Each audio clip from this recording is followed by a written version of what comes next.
iPhone 7 Plus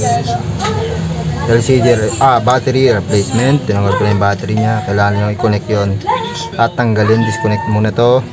Ito yung dati yung battery. Ngayon ito yung bagong battery. Ipapalit natin. Ito yung bagong battery. Kaya tayo check na natin. Kasama na rin naman nya, pero hindi muna natin lalagyan. Connect lang natin dito.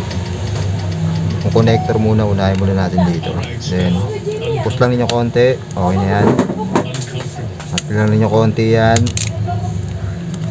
Push lang ninyo. Hindi na lang nyo rito. Then connect natin tong steel cover nya para mas madali. And also na-testing ko na pala to ha. Kaya sa iba nagtatanong kung na-testing na ba? Oh, yes, na-testing na po to. Ito sa supplier na kinuha na ko, na-testing ko na po yan. Tinesting ko na po rin.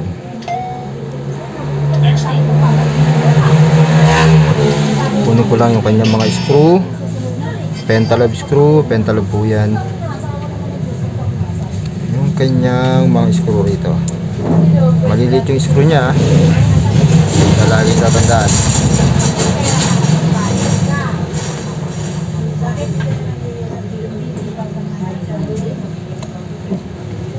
Yan lang yung gagawin ninyo. Ingatan lang ninyo yung kanya mga screw.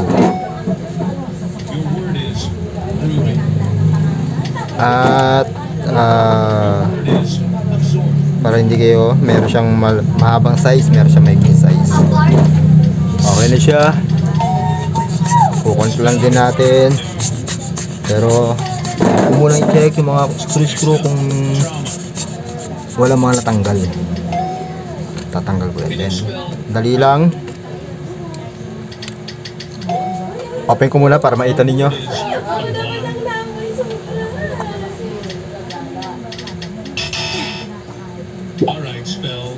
Then okay na. Unahin lang muna itong taas. Kailangan lapat sa taas. Lapat dito sa gilid. Push dito konti. Okay na yan. Then ibabalik ko na yung pentalobe screw nya.